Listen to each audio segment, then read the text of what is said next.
Halo semuanya, Assalamualaikum warahmatullahi wabarakatuh. Perkenalkan nama saya Wega Syafitra Minarso. Di sini saya akan melakukan tutorial untuk modul inventory dengan konfigurasi standar pricing dan manual valuation untuk Odoo 16. Nah, pertama, prasyarat untuk melakukan tutorial ini, pertama kita sudah menginstal modul accounting dari eksternal Odoo.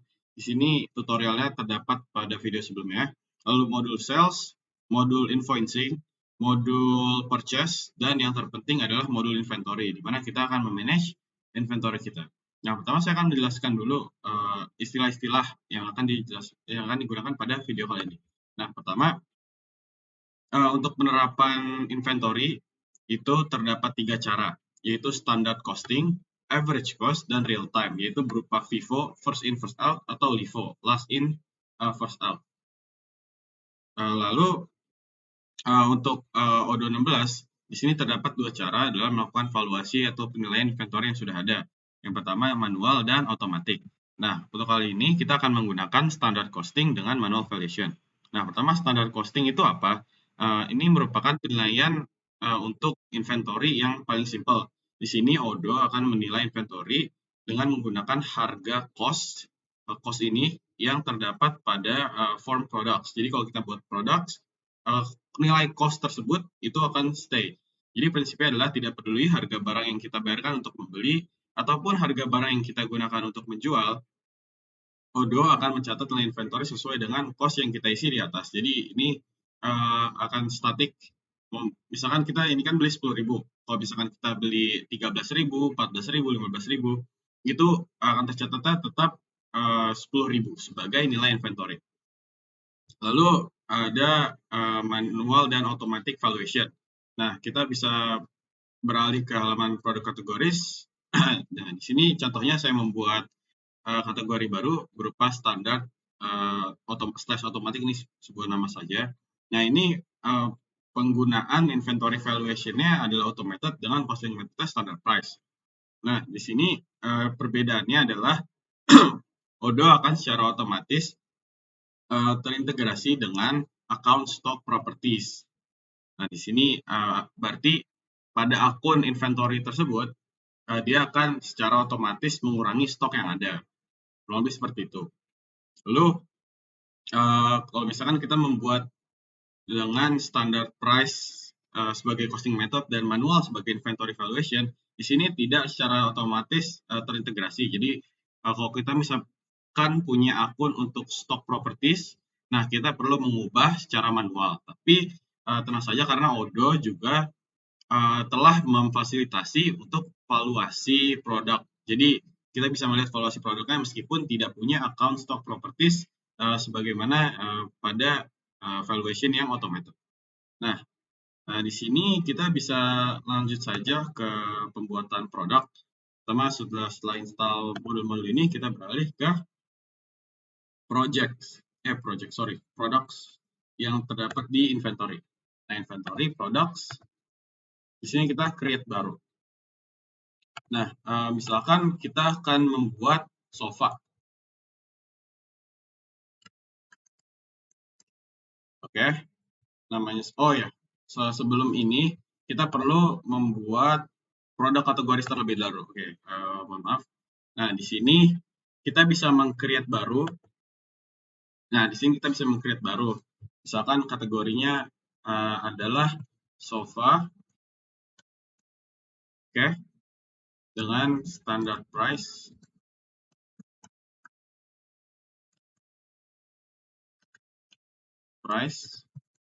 manual.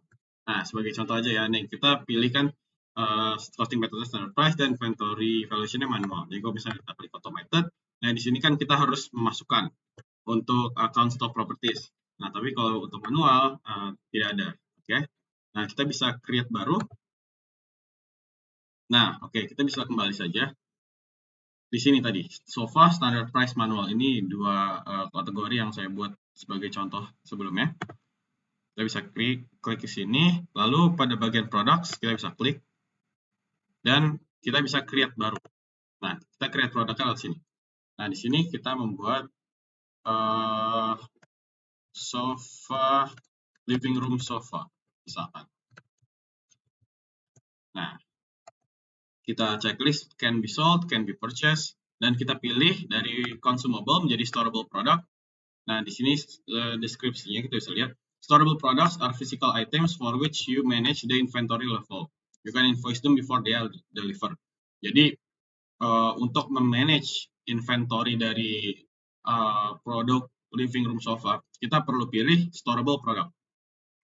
Nah, untuk cost kita bisa pilih awalnya, yaitu misalkan 200.000 untuk membeli. Oke, lalu untuk menjual akan seharga 250.000. Oke, internal reference-nya kita bisa pilih SF01. Oke, sebagai contoh saja, kita bisa klik create. Oke, kita bisa back ya di sini products.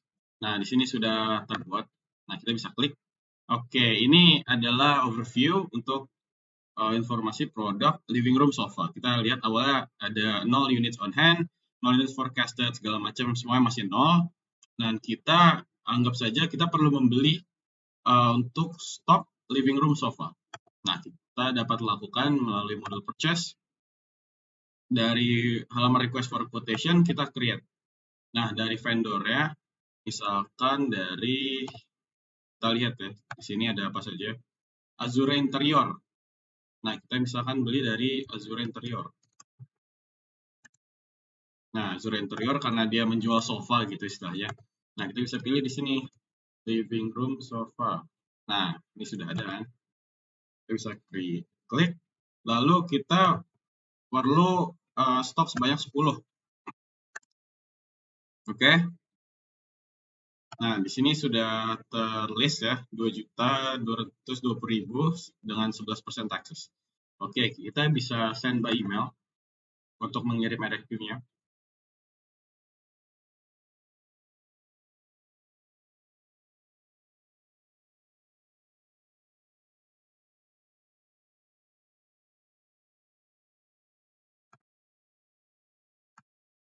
Oke, kita bisa klik send untuk mengirim RFQ ini ke si vendor. Oke, sudah selesai. Anggap saja vendor sudah mengonfirmasi pembelian, kita mengklik confirm order. Dan di sini kita bisa langsung mengklik receive products untuk langsung ceritanya mendapatkan semua produk tersebut. Di sini kita bisa isi done 10 unit. Oke, dan kita memvalidasi untuk produk yang sudah disimpan dalam inventory kita. Nah, di sini kita bisa lihat di valuation. Nah, valuation di sini terdapat nih references-nya kan WH-in, berarti dia masuk ke dalam warehouse kita, ke dalam inventory kita. Nah, di sini sebanyak 10 units dengan unit value 200.000. Dan di sini total value menjadi 2 juta. Oke, tadi kan ini unit value sesuai dengan apa yang kita tulis di awal, ya kan? Karena tadi cost untuk produk tersebut adalah 200.000. Nah, gimana kalau misalkan kita membeli tapi harganya beda dengan yang tertulis pada kolom cost. Nah, kita bisa lakukan lagi. Kembali ke RFQ, kita create baru. Nah, misalkan vendornya kali ini beda. Kita lihat di sini ada vendor apa lagi? Gemini Furniture. Nah, ternyata kalau dari Gemini Furniture itu biaya untuk living room sofa ini harganya ternyata 230.000. Nah, quantity-nya kita beli 6. Oke. Oke, di sini kita bisa langsung coba saja confirm order. Oke, dan kita coba langsung receive products untuk mengkonfirmasi bahwa barang sudah sampai dalam warehouse kita.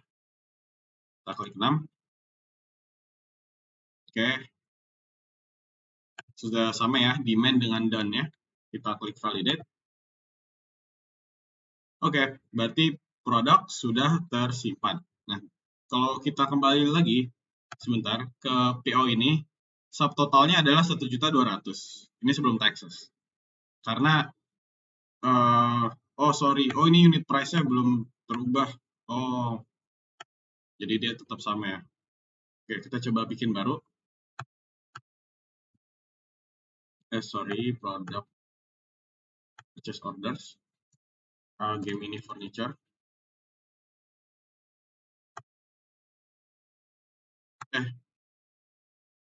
Sebentar. Oke, balik lagi. Kita coba masukkan lagi ya living room sofa kita. Nah, kita harusnya tambahkan dulu kuantitinya. Nah, ini 6. Nah, ya saya tadi kurang teliti. Nah, unit price-nya di sini ubah menjadi 235 deh. 235.000. Supaya jelas. Nah, oke, kali ini sudah benar nih. Nah, jadi subtotalnya itu 1.410.000. Nah, ini kan cukup beda ya dari awal kita men-set untuk cost-nya itu. Nah, kita receive products. Dan kita isi 6 dan kita validate. Oke, kita klik valuation.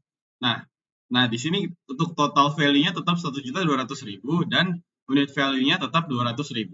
Meskipun tadi kita mengeluarkan harga yang lebih tinggi. Nah, ini mungkin bisa menjadi suatu masalah gitu. Kalau misalkan kita melakukan akuntansi untuk jumlah produk yang banyak dan marginnya cukup besar. Jadi akan terdapat error dari apa yang kita bayarkan dengan yang sebenarnya tercatat. Gitu. Nah, itu mungkin minus untuk standar cost. Nah, kalau misalkan kita beli, kita tadi kan sudah membeli. Nah, kita misalkan menjual barangnya. Kalau kita menjual barang, berarti stok akan berkurang dari inventory kita. Nah, dari tadi halaman sales, kita create quotations. Dan untuk di sini kita pilih Deco Addict. Dan dia akan membeli produk kita, yaitu living room sofa. Nah, sebanyak 10 unit. Oke, dengan unit price tadi 250.000, tidak peduli.